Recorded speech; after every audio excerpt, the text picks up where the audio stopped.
그거 누르면 돼요. 예. 창세기 15장 1절에서 창세기 15장 1절에서 7절 같이 합독하시겠습니다. 시작. 이런 일들 후에 주의 말씀이 환상 중에 아브라함에게 임하여 말씀하시기를 아브라함아 두려워 말라 나는 너의 방패요 너의 지극히 큰 상급이니라 하시니라. 아브라함이 이르시되 나는 자식이 없사오며 내 집에 청지기가 다마스커스 엘리세리오니 주 하나님이여 나에게 무엇을 주시려나이까 하고 아브라함이 말씀드리기를 보소서 주께서 내 씨를 주시지 아니하였으니 보소서 내 집에서 태어난 자가 내 상속자가 될 것이니이다 라고 하니 보라 주의 말씀이 그에게 임하여 말씀하시기를 이 사람은 너의 상속자가 되지 않을 것이니 내 자신의 몸에서 나올 자가 내 상속자가 되리라 하시고 그를 밖으로 데리고 나가 말씀하시기를 이제 하늘을 쳐다보고 별들을 셀 수 있다면 그 별들을 세어보아라. 또 그에게 말씀하시기를 너의 씨가 이와 같으리라 하시더라. 아브라함이 주를 믿으니 주께서 그것을 그에게 의로 여기셨더라. 주께서 그에게 말씀하시기를 나는 이 땅을 내게 주어 유업을 삼게 하려고 갈대아 우리에서 너를 불러온 주라 하시니. 아멘.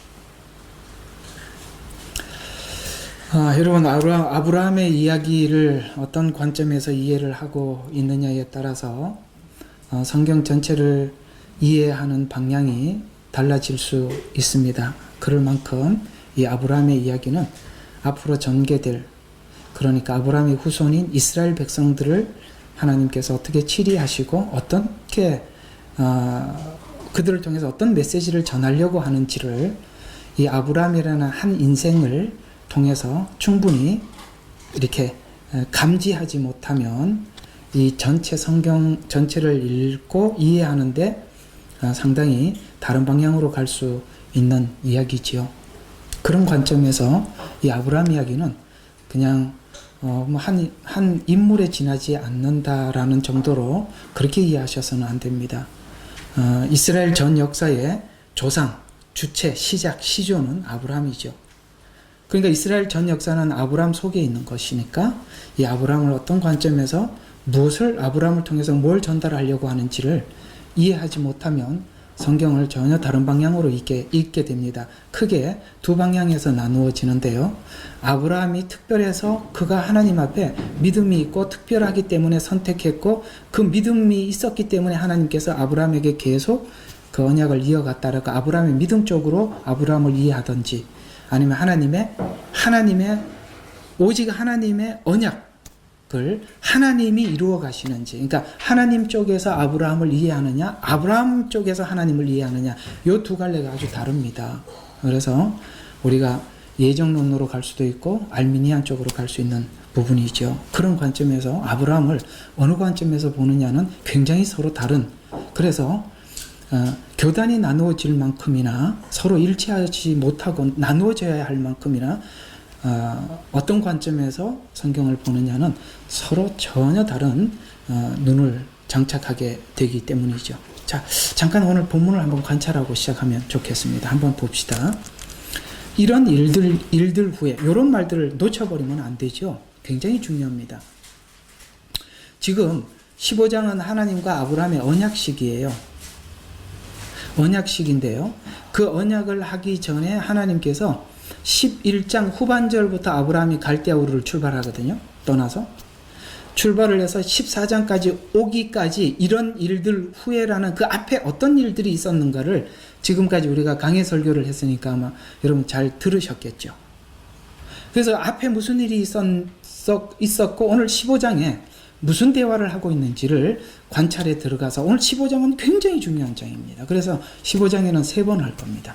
오늘 한 번, 앞으로 2번 더 할 텐데 하나님과 아브라함이 맺은 언약이 뭐냐 이거죠. 그걸 할 겁니다. 그래서 11장 후반부부터에서 부름을 받은 아브라함이 하나님의 그 약속과 함께 여정을 출발하게 되죠. 하나님은 약속대로 아브라함과 함께 해주셨어요. 그 앞에 보니까 함께 해주셨죠. 바로에게 사라를 빼앗겼을 때도 하나님 되찾아 주셨고 그 다음에 하나님께서 하나님이 나의 보호자구나 믿고 롯과 헤어질 수도 있었고, 롯이 잡혀갔다는 얘기를 듣고 종들을 데리고 가서 구출해왔던 사건들이 그 앞에 있었죠. 그러니까 그게 뭐냐면 한마디로 아브라함과 함께 계신 것을 아브라함은 보았어요. 믿었어요. 뿐만 아니라 그 주변에 있던 사람들, 여기 보면 살렘 왕 멜기세덱을 통해서 계속 아브라함의 승리를 보고 이렇게 칭찬합니다. 지극히 높으신 하나님이, 이 지극히 높으신 하나님이라는 말을 계속 3번을 반복합니다.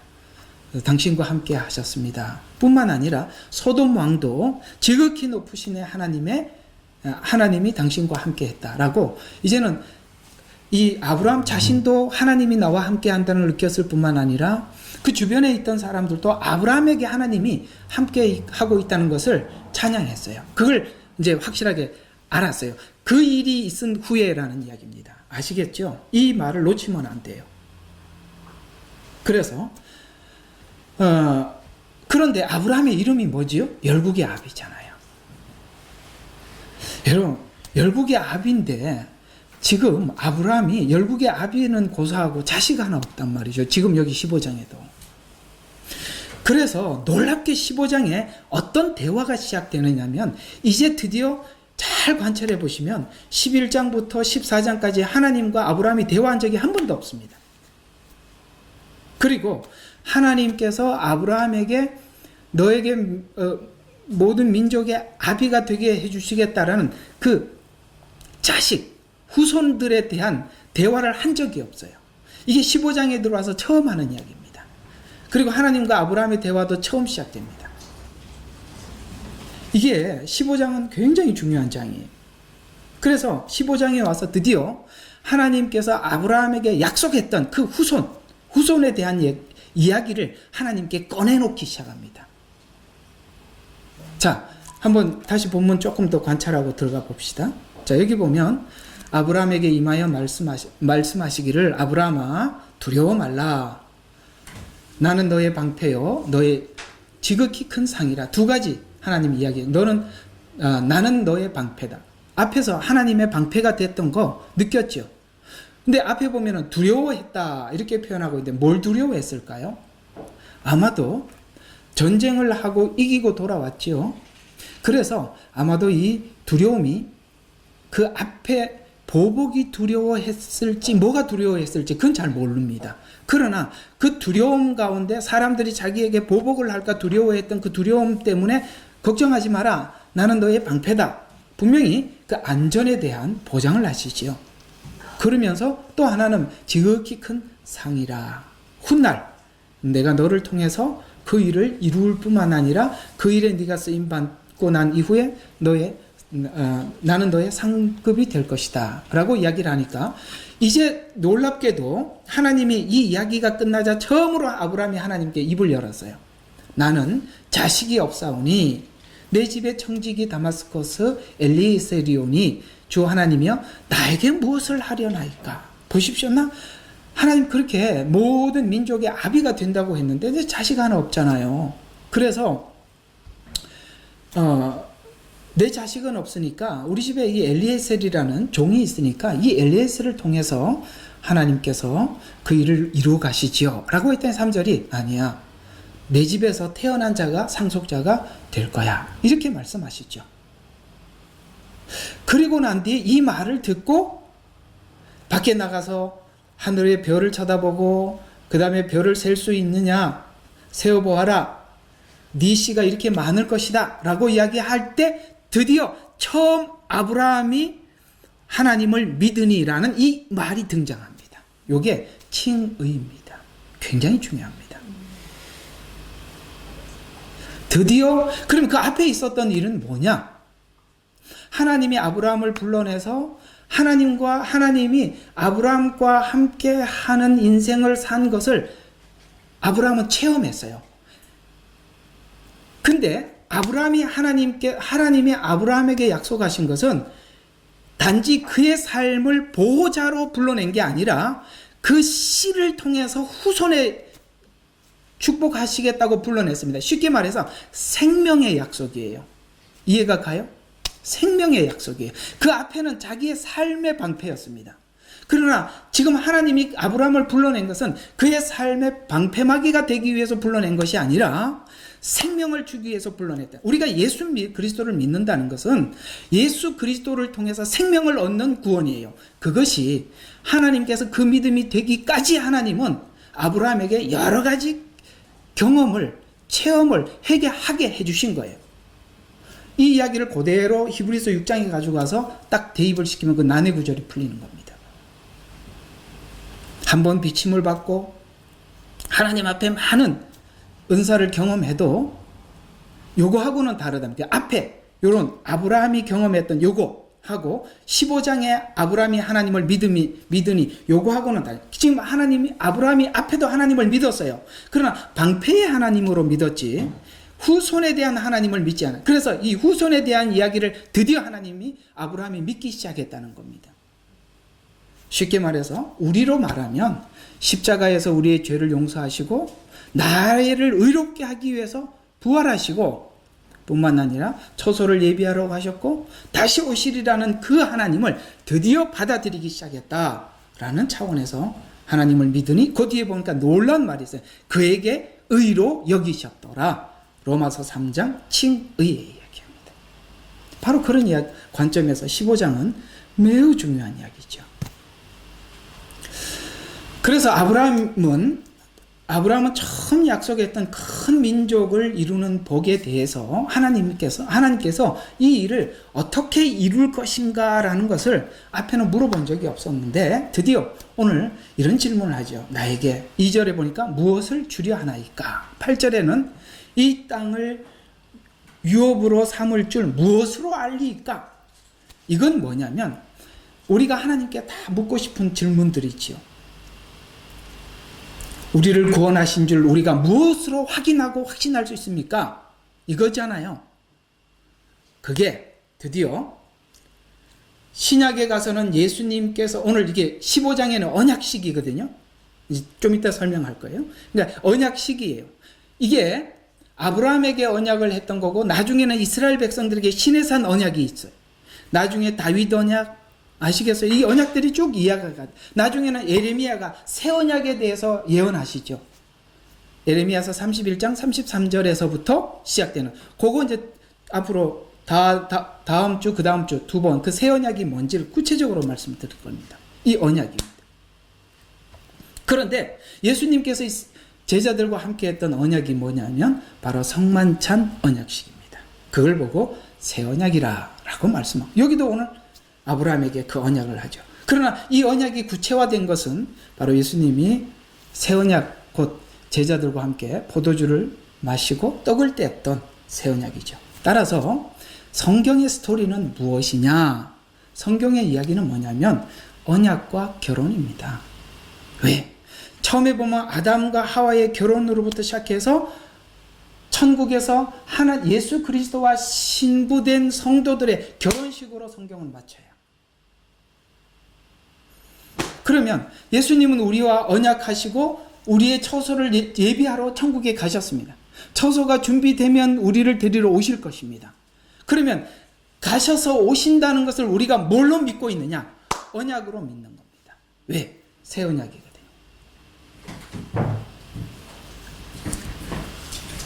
우리는 다시 맞을 예수 그리스도의 그 첫사랑 그 주님이 다시 와서 우리를 데리러 오고 우리에게 손을 내미는 그날을 생각하면 너무너무 가슴이 두근두근거려요. 너무 기대되고 혹 그날이 언제일까 기다려지는 날이에요. 여러분이 지금까지 살면서 가장 사랑을 느꼈던 대상이 누굽니까? 바로 우리 주 예수 그리스도 아니겠습니까? 물론 우리가 이성 간의 사랑을 느낄 수는 있습니다만 그러나 우리 영혼의 사랑은 오직 주님 안에서 우리가 느꼈던 감정들, 그 신랑 되신 주님이 이 땅에 다시 오시는 그날, 우리가 그 주님 앞에 기쁨으로 신랑을 맞이할 그날을 우리는 아주 가슴 벅찬 기대로 기다리고 있지요.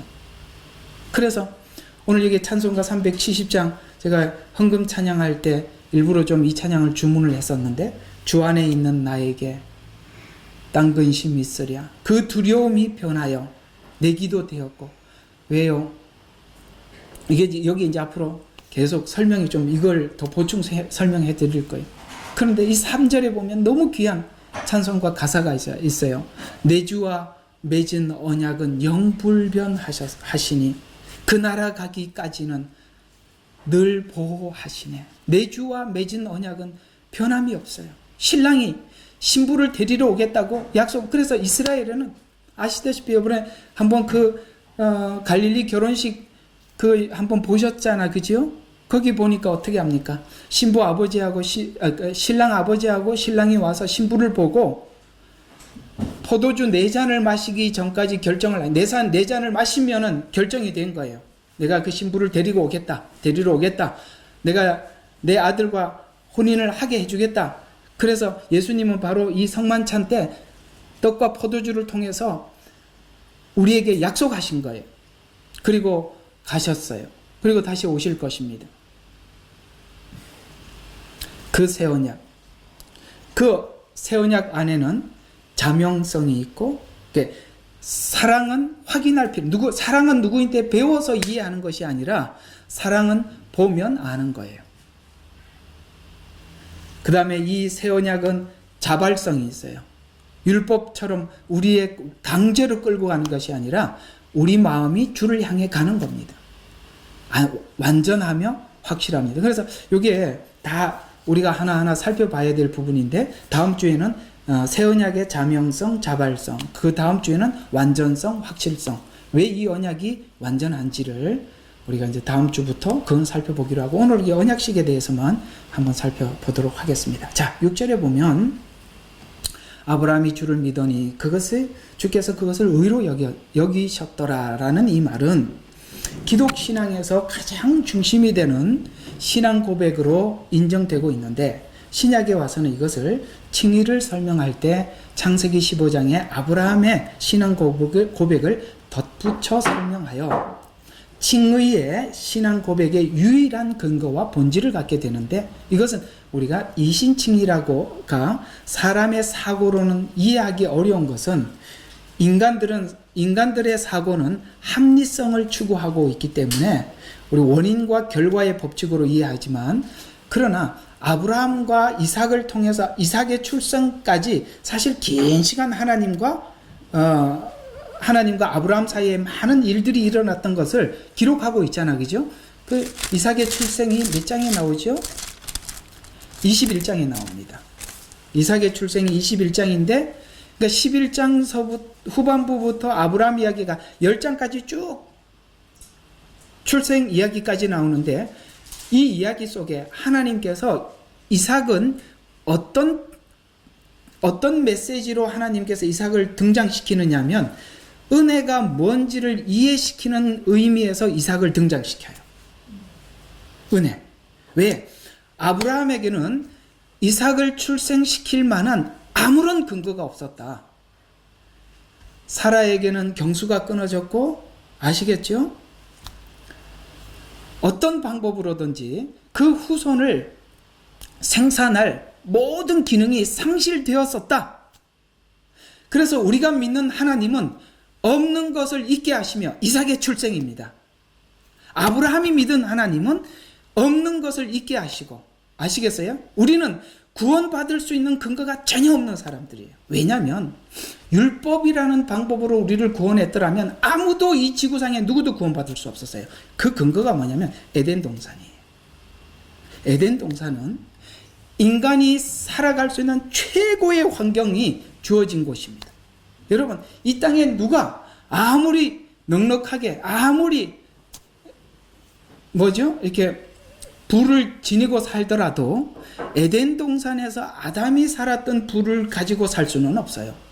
그는 모든 걸 소유하고 있었습니다.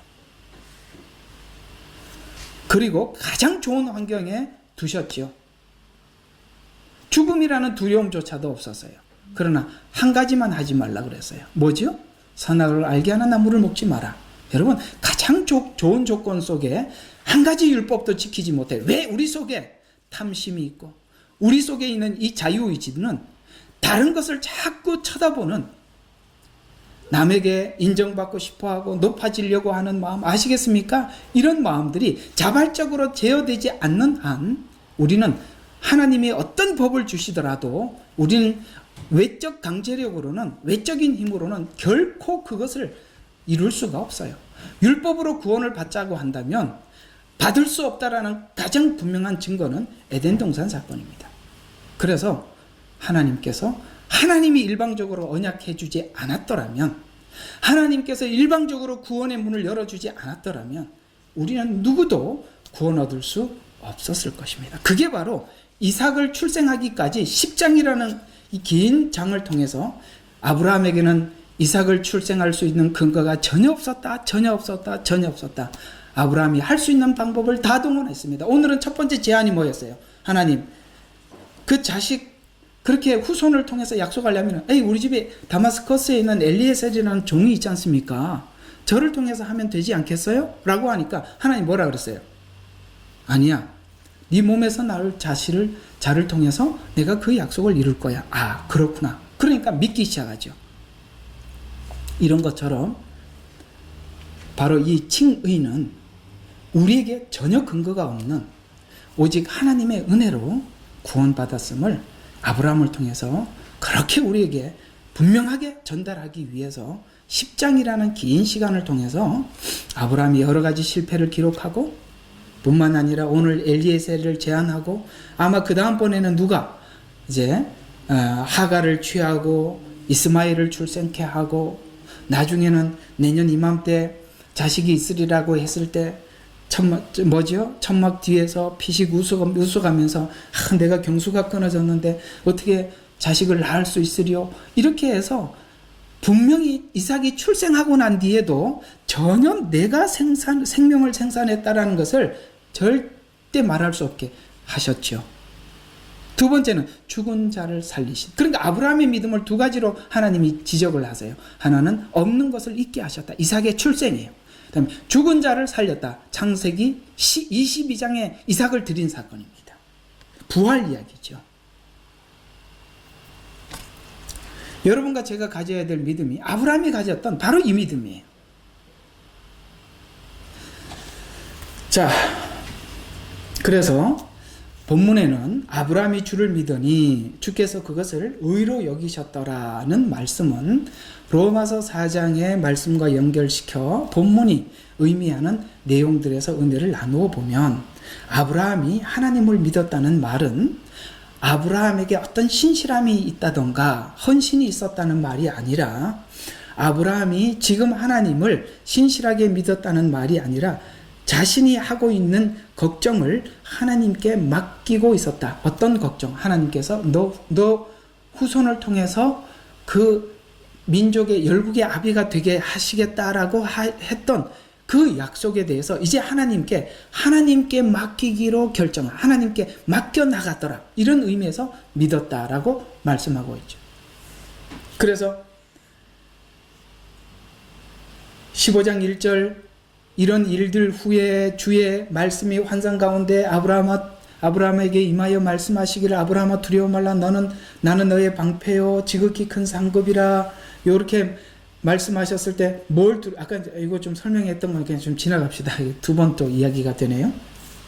이것도 지나가면 되겠고 그래서 약속의 확신이 없었다는 것은 앞에 문맥에서 보는 상황인데 6절에 보면 하나님의 약속을 믿고 8절에는 약속에 대해서 처음 질문을 하는데 내가 이 땅을 유업으로 얻을 줄 무엇으로 알 수 있습니까? 라고 물었을 때 하나님이 9절에 이렇게 대답해 주시죠. 주께서 그에게 말씀하시기를 나를 위하여 3년 된 암소, 3년 된 그 다음에 암염소, 3년 된 숫양과 산비둘기와 집비둘기를 취해라. 라고 그때 이제 그 당시에 제사법이죠. 그렇게 취하고 하나님께서 이 제사를 그게 언약식이에요. 이거는 우리가 일방적으로 하나님 앞에 예배가 아니라 언약식이거든요. 그래서 이게 이런 짐승들을 잡아가지고 이렇게 쪼개놓잖아요. 쪼개놓고 원래 그 당시에 언약하는 방법이 여기 아브라함 때 두 가지가 나오는데 하나는 이런 형태의 언약이 있고 누구죠? 그 이삭을 결혼시킬 때 엘리에셀을 고향 땅에 보내서 신부를 데리러 올 때 언약했던 언약식이 또 있어요. 그거는 이제 다른 언약식이니까 여기는 지금 어떤 언약식이냐면은 피언약이라고 그래가지고 짐승을 잡아서 쪼개놓고 두 사람이 손을 잡고 이 쪼갠 짐승 사이로 지나가면서 하는 언약입니다. 둘 중 이 약속을 어길 경우에는 이 짐승과 같이 쪼갰을 당하리라, 죽음을 당하리라. 이게 죽음의 언약이라고 하지요. 그런데 계속 그 하나님께서 아브라함과 언약을 하기 위해서 아브라함이 계속 기다렸지만 17절에 보니까 해가 져서 어두웠는데 연기 나는 가마가 보이며 불타는 등이 쪼갠 고기 사이로 지나더라. 이게 무슨 아브라함과 하나님이 함께 지나간 것이 아니라 하나님이 홀로 지나갔다라는 뜻입니다. 그러니까 이 언약을 아브라함과 함께 맺었더라면, 우리에게 어떤 책임이 있었더라면 결코 이 일은 서로 그 조건을 만족시킬 수 없었을 텐데 하나님께서 일방적으로 혼자 지나가심으로 내가 너를 라고 얘기했던 바로 하나님이 아브라함에게 이 말이 어떤 이야기인지 좀 더 구체화되어 가는 것이죠. 그래서 이 약속이 하나님의 일방적인 약속이라는 것을 의미하는데 이것이 나중에는 성자 예수 그리스도의 성육신 뿐만 아니라 죽음을 근거로 이 법칙이 성립되는 믿음으로 구원을 얻는 예시를 하고 있는 것입니다. 그래서 예수님께서 이 땅에 성육신 하셔서 우리와 함께 동고동락하는 33년의 생애를 사셨다는 거예요.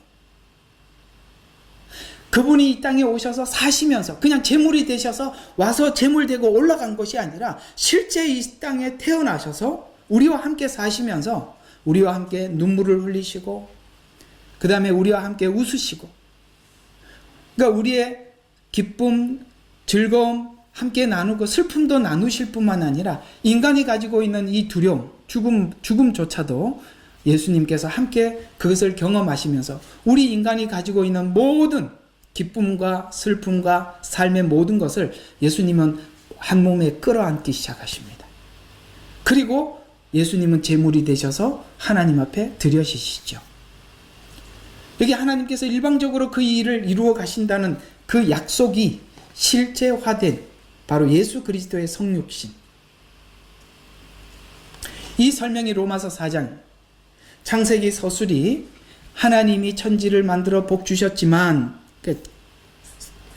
인간은 타락하지요. 그래서 하나님 없이 살며 죄밖에 없었어요. 그것이 그 증거로 앞에 아브라함이 등장하기 전에 아담의 후손이 죄인으로 태어난 것을 보았고, 그 다음에 노아 홍수를 경험하고 뿐만 아니라 바벨탑 사건을 통해서 멸망을 자초하고 있는지 설명한 후에 창세기 12장에 들어와서 아브라함이 등장하는데 이 등장은 전혀 희망이 없는 인류의 구원으로 개입하시는 하나님의 개입을 설명을 하고 있듯이 로마서 4장도 그렇게 우리에게 구원이 하나님의 개입으로 이루어졌다라고 말씀하시면서 아브라함의 등장은 아브라함이 믿음의 위인이 아니라 위인이라는 설명 위에 아브라함이 등장하는 것이 아니라 암울한 인류 위에 하나님의 개입과 약속으로 소망을 주시기 위해서 개입했는데 이 설명을 로마서 4장 13절과 16절에 이렇게 표현하고 있어요.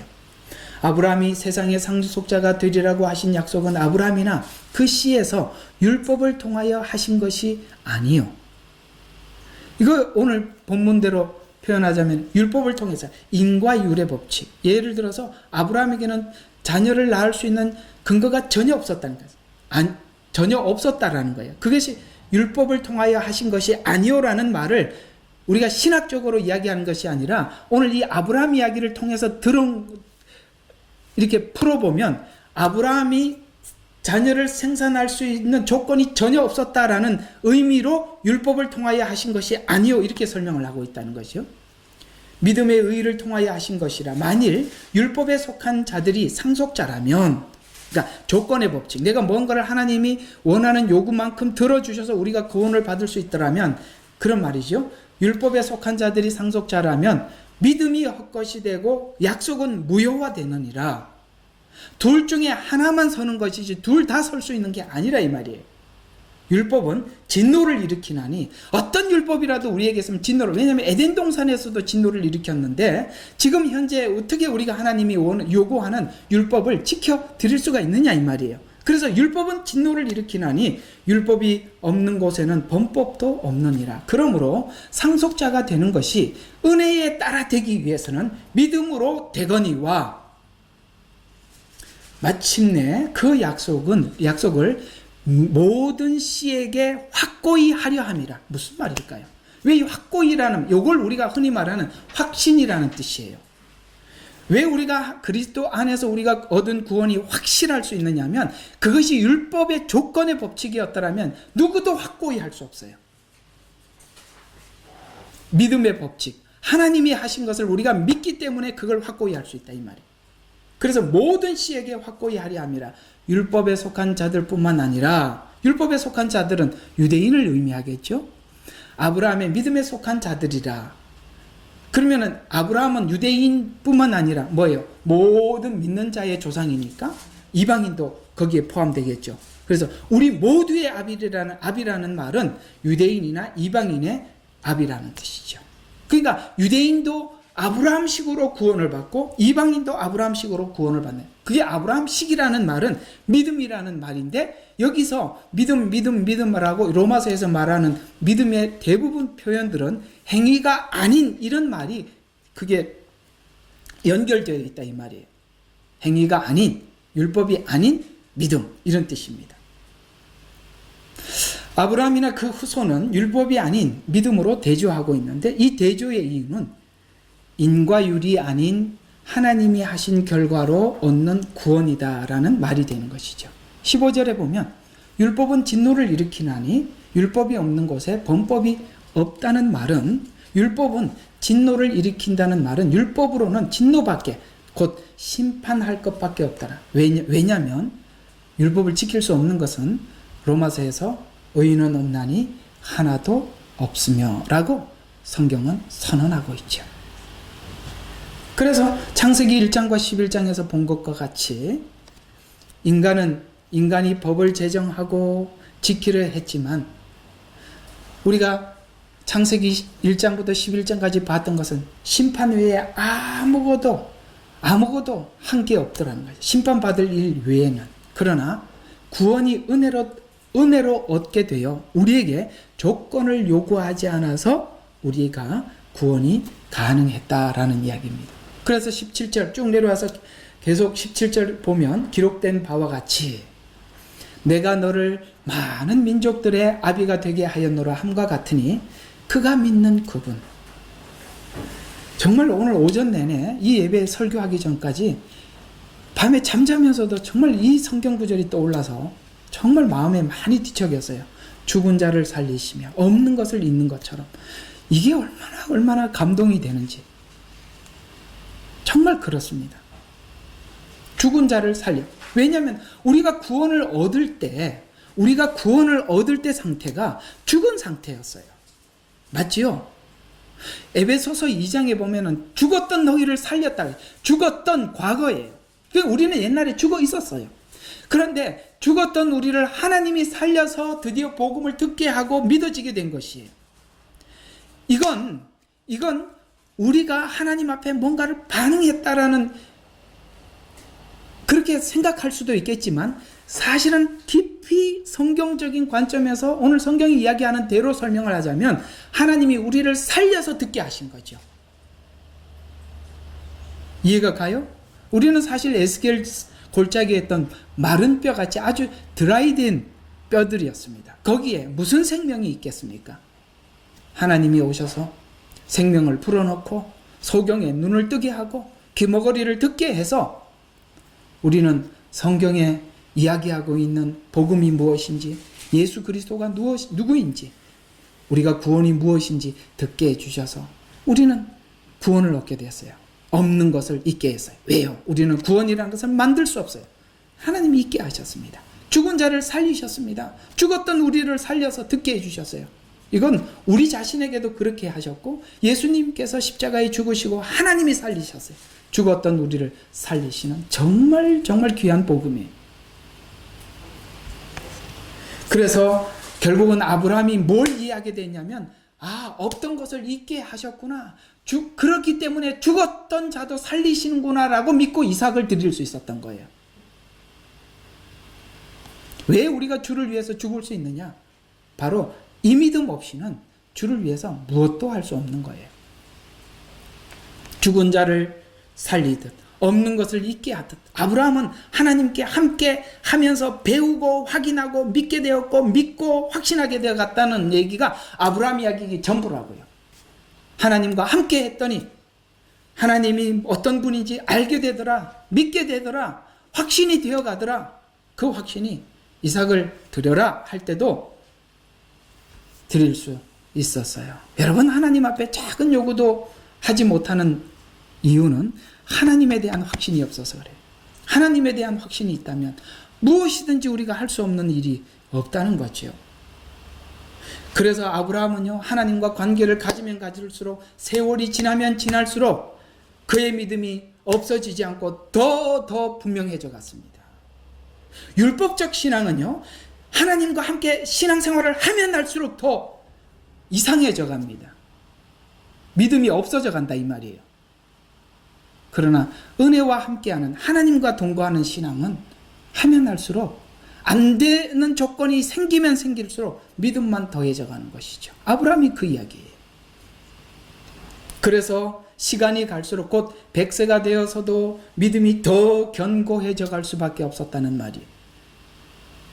그리스도와 관계를 가지고 산다면 산만큼 믿음이 견고해 가고 확신이 되어져 가는 것입니다. 그래서 아브라함의 믿음이 확고해져 간 것은 하나님이 원인 없는 결과를 만들어낼 분이라는 것을 믿어져 갖고 믿어졌어요. 아멘. 왜 견고해져? 그렇게 하실 분이라는 것을 하나님과 함께 하면 할수록 확인할 수밖에 없더라. 그래서 남는 건 믿음밖에 없더라. 이 말이 아브라함의 생애라 이 말이죠. 그래서 19절에 그가 믿음이 약해지지 아니하여 약 100살이 되고서도 자기 몸에 이제 죽은 것으로 생각지 아니하고, 또 사라도 동일하게 사라의 태도 죽은 것으로 생각지 아니하였느니라. 생각으로는 죽었어요. 실제로는 죽었는데 생각지 아니하였더라는 거예요. 왜요? 죽은 자를 살리고 없는 것을 있게 하는 태, 곧 생명을 잉태할 태가 하나님이 하시면 그 태에서 생명이 태동할 줄로 믿기에, 우리가 믿는 복은 생명의 말씀이에요. 생명의 복음 아니겠어요? 죽은 복음이 아니에요. 우리가 단순히 우리의 삶의 보호를 위해서 예수님이 이 땅에 죽으신 게 아니라 우리에게 생명을 주시기 위해서 오신 거잖아요. 생명이 죽은 태, 인간이 할 수 없는 구원, 그걸 하나님께서 생명을 잉태하실 분이라는 것을 그는 하나님과 함께 하면 할수록 믿음이 견고해져 갔다 라고 말. 그래서 이 칭의의 구원, 예수님을 믿으면 구원을 받는 믿음 구원은 원인 없는 결과를 만들어내는 분이라는 사실을 믿는 믿음이에요.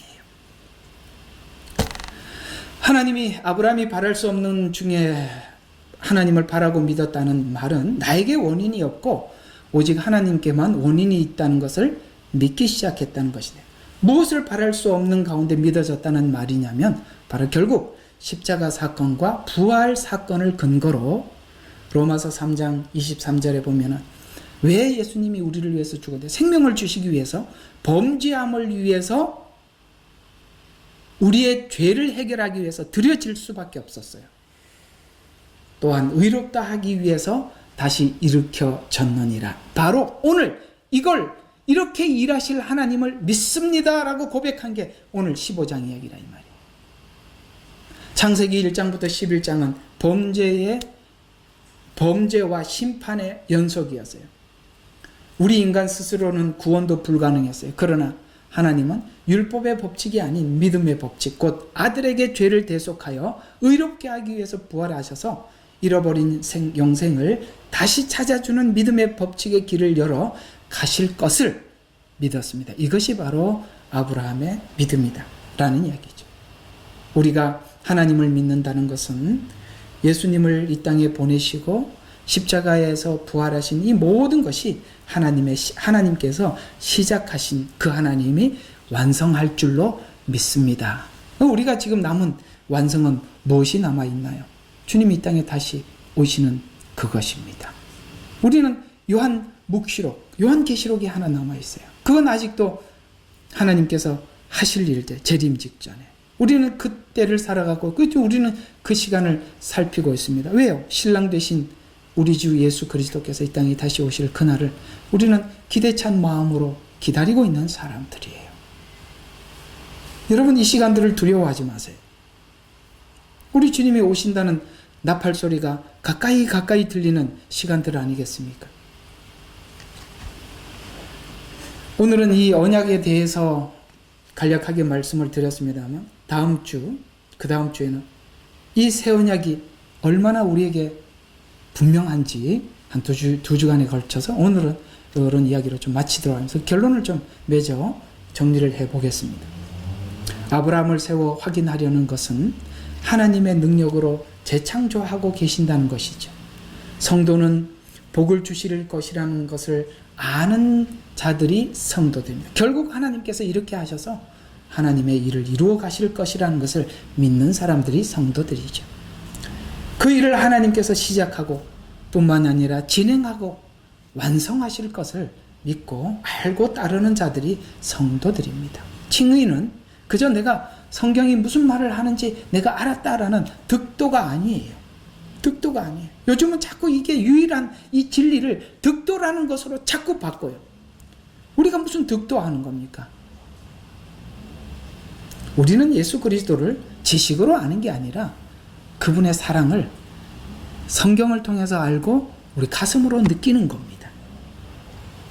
그래서 은혜를 입어 아는 자가 성도라는 말이에요. 그래서 일반 종교와 같이 기독교는 범신론이 아니지요. 이 은혜를 오해하면, 이 은혜에 대해서 오해를 하게 되면 우리가 여러 가지 걸림이 될 수도 있어요. 은혜는 은혜 받은 자가 은혜인 것을 알아가는 것입니다. 이해가 가요? 은혜를 받은 사람이 이게 은혜라는 것을 알아가는 거예요. 은혜는 들어와서 멈추지 않아요. 그거는 살아있을 수밖에 없고 자랄 수밖에 없어요. 알아갈 수밖에 없어요. 그래서 은혜를 주신 하나님께 거절할 수 없는 열매들이 나타나는 것이 은혜예요. 뭐예요? 순종과 감사예요. 그렇습니다. 은혜를 받은 사람들은 이게 뭔지 알겠어. 깨달았어. 그래서 이상하게 성경을 자꾸 은혜니 율법이니 이렇게 칼질하는 사람들인데 은혜는 칼질을 할 수가 없어요. 그 열매는 반드시 순종과 감사가 따를 뿐이에요. 그래서 아브라함은 은혜답게 알고 믿었었어요. 그것이 창세기 22장 사건인데 곧 행함입니다. 믿음으로 받은 구원은 행함으로, 그 행함이 내 속에 들어와서 어떤 작용을 해야 열매를 맺느냐면 자기를 부인하고 자기 십자가를 짐으로 열매가 나타나는 것입니다. 그걸 우리는 할 수밖에 없어요. 그게 자발성이에요. 새 언약의 자발성이에요. 놀랍지 않아요? 예수님 십자가에 죽으실 때 제자들은 다 도망갔어요. 그러다 성령이 강림하자 하나님께서 구원을 어떻게 우리에게 계획하셨고 어떻게 이루셨다는 것을 성령님이 막 가르쳐줘요. 요엘서가 풀리고 뭐예요? 시편 말씀이 무슨 말인지 이해가 되고 막 베드로가 설교하면서 자기가 무슨 말인지 깨닫기 시작하고 그때부터 사도들이 전혀 사람들이 자기들을 공회에 넘겨주고 채찍을 때리고 그럴 때 전혀 두려워하지 않았어요. 그게 뭐예요? 자기 부인, 자기 십자가를 지는 일이 억지로 되는 게 아니라 은혜는 자발적으로 주님이 가신 길을 나도 스스로 따라가더라는 거예요. 은혜는 단순히 건져주는 것을 넘어서 인간의 가장 영광되고 자랑스러운 수준을 요구하며 바로 신의 성품, 하나님의 모양과 형상을 우리가 회복하는 수준에까지 약속한 하나님의 놀라운 은혜입니다. 오늘 이 말씀을 가지고 오늘 이 15장에 있는 우리는 이 22장이 자꾸 중요하다고 여겨지는데 22장은 15장 없이는 절대 이루어지지 않는 겁니다. 칭의 없이 성화가 이루어진다고요? 그건 은혜가 만든 성화가 아닙니다. 15장이 매우 중요한 장입니다. 여러분에게도 25장에 있는 은혜가 여러분 생애에 함께 하시기를 주의 이름으로 축원합니다. 좀 꺼주시겠어요? 좀 마이크, 좀 카메라 좀 기도하게. 예. 제가 잠깐 기도하고 찬양하겠습니다.